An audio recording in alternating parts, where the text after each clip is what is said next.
सुप्रभात मेरे प्यारे बच्चों।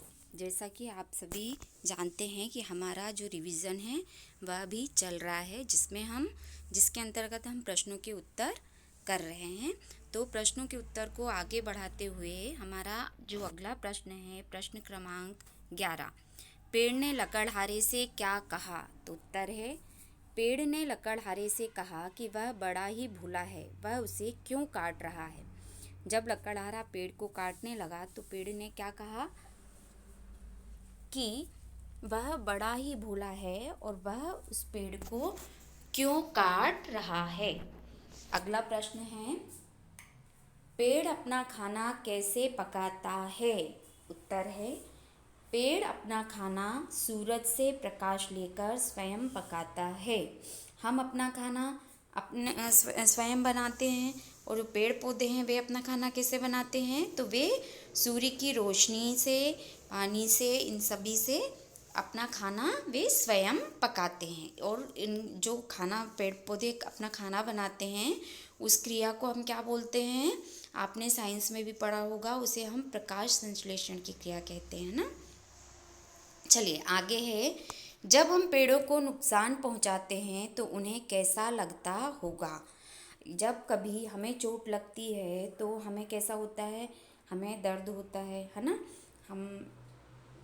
हमें चोट लगती है तो हम रोते हैं, हमें दुख होता है, दर्द होता है।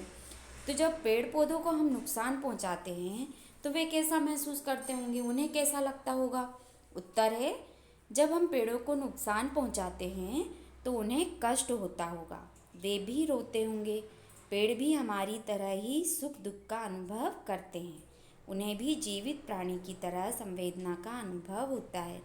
जैसे जिस प्रकार हमें कष्ट होता है, हम रोते हैं, हमें सुख दुख का एहसास होता है, वैसे ही पेड़ पौधों को भी सुख दुख का एहसास होता है। अगला प्रश्न है, मटायन से अमरनाथ की गुफा कितने मील दूर थी? तो उत्तर है, मटायन से अमरनाथ की गुफा 8 मील दूर थी। अगला प्रश्न, हिम सरोवर का दृश्य कैसा था? उत्तर है, हिम सरोवर का दृश्य बहुत ही सुंदर था। चारों तरफ बर्फ से ढकी पर्वत चोटियां थीं। वे ऐसी लग रही थी मानो देवताओं का मुकुट हो अथवा अर्धचंद्र हो। और जो हिम सरोवर का दृश्य था वो बहुत ही सुंदर दिखाई दे रहा था। चारों तरफ जो चोटियां थी, पहाड़ियां थी, वे बर्फ से ढकी हुई थी और वे बर्फ से ढकी पहाड़ियाँ इस तरह लग रही थी जैसे देवताओं का मुकुट हो या अर्धचंद्र। अर्धचंद्र मतलब आधा चंद्रमा जो हो, इस प्रकार दिखाई दे रही थी। अगला है, बिजली की हानि अधिक क्यों अखरती है? हमें बिजली की हानि अधिक क्यों अखरती है? तो उत्तर है, बिजली की हानि इसलिए हमें अधिक अखरती है क्योंकि हमारे देश में बिजली की कमी है। अगला प्रश्न है, हमें बिजली बचाने के लिए क्या उपाय करना चाहिए? तो उत्तर है, हमें बिजली बचाने के लिए निम्न उपाय करना चाहिए। सौर ऊर्जा का प्रयोग करना चाहिए। घर में पंखा, बिजली आदि का उपयोग ना होने पर इन्हें बंद रखना चाहिए। एलईडी बल्ब का प्रयोग करना चाहिए क्योंकि इसमें बिजली कम खर्च होती है। सोलर वाटर हीटर का प्रयोग करना चाहिए। हमें बिजली का उपयोग ज़रूरत के अनुसार ही करना चाहिए। फालतू व्यर्थ में बिजली नहीं जलानी चाहिए। अगला प्रश्न है, अब्राहम लिंकन ने किस पैसे को अधिक मूल्यवान बताया? उत्तर है, अब्राहम लिंकन ने मेहनत से कमाए पैसे को बुरे कार्यों से अर्जित पैसे की अपेक्षा अधिक मूल्यवान बताया है। जो अब्राहम लिंकन थे उनकी सोच थी कि जो पैसा हम मेहनत से कमाते हैं वह अधिक मूल्यवान, अधिक कीमती होता है बजाय उस पैसे के जो हम बुरे कार्यों के द्वारा कमाते हैं। अगला है प्रश्न, नदियाँ कहाँ से नीचे आईं? उत्तर है, नदियाँ पर्वत से निकलकर नीचे आईं। अगला प्रश्न है, सबको अपनी ओर कौन खींचता है? उत्तर है, पृथ्वी का गुरुत्वाकर्षण बल सबको अपनी ओर खींचता है। जब हम कोई किसी भी चीज़ को ऊपर की ओर, आसमान की ओर फेंकते हैं तो वे सारी चीज़ें कहाँ आकर गिरती हैं? नीचे पृथ्वी पर आकर गिरती हैं। क्यों? क्योंकि पृथ्वी के पास एक ऐसा बल है जिसे गुरुत्वाकर्षण बल कहते हैं। वह बल सारी ऊपर गई हुई वस्तुओं को अपनी ओर, नीचे की ओर खींचता है।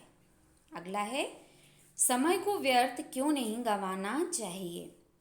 तो उत्तर है, समय हमारे लिए अनमोल है। समय को व्यर्थ नहीं गंवाना चाहिए, क्योंकि समय गंवाने पर हमें पछतावा करना पड़ता है। बीता हुआ समय वापस नहीं आता और असफलता प्राप्त होती है। समय का सही सदुपयोग करने के लिए समय की तालिका बनानी चाहिए। हमें हमारे हर काम समय पर करने चाहिए। ऐसा करने से हमें जीवन में सफलता मिलती है। समय पर काम करके, समय का सदुपयोग करके, मेहनत करके हम असफलता को मिटा सकते हैं। तो बच्चों, अभी हमने प्रश्नों के उत्तर का पुनरावलोकन, पुनरावृत्ति, रिवीजन किया। तो आपको सारे इन सभी प्रश्नों के उत्तर को लिख लिख कर याद करना है, और याद करने के बाद आपको आपकी कॉपी में लिखना है।